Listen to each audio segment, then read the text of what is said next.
Alright, so my response is going to be to Nicholas's question.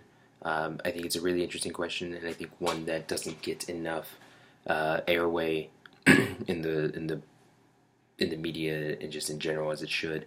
Of this idea that the enemy, like you said, the enemy of my enemy is my friend. If we, and I love the way you phrased the potentially less terrorist groups. Um, in just bottom line, there just isn't such a thing. You know, when we have military leaders in America coming up and saying we need to arm the moderate rebels, you know, the moderate terrorists, in other words, there is no such a thing as a moderate terrorist. There's no such thing as a moderate rebel force. It just didn't exist. And I think we're paying repercussions for supporting those terrorist groups in the past, notably Al Qaeda. Previously, they're using the same weapons that we gave them, and then we're wondering where they're getting all of this firepower from. And to that extent, we're supplying the wrong types of things there.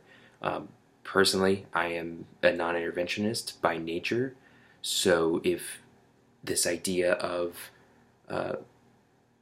going forward and doing strikes preemptively it just isn't an option. You know, if there's no direct threat to us, then we have no business being there. So that goes towards that same funding.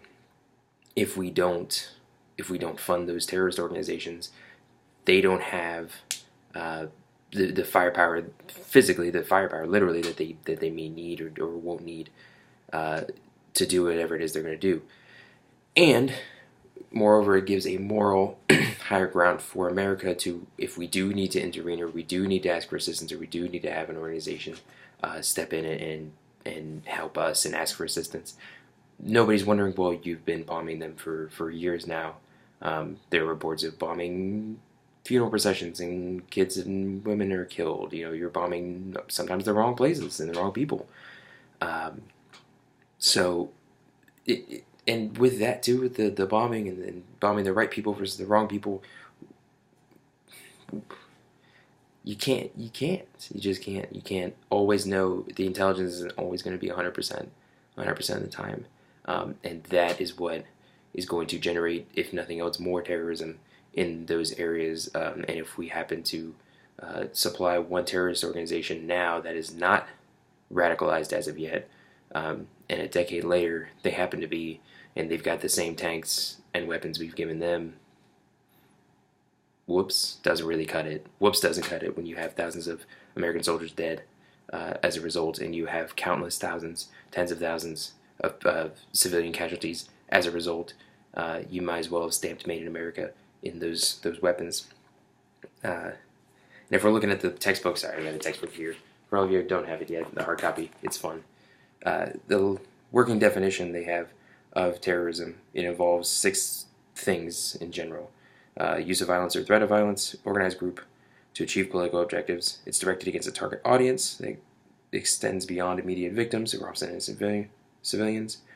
And while government can either be the perpetrator of violence, it is considered an act of terrorism only if both actors are not a government, and terrorism is a weapon of the weak.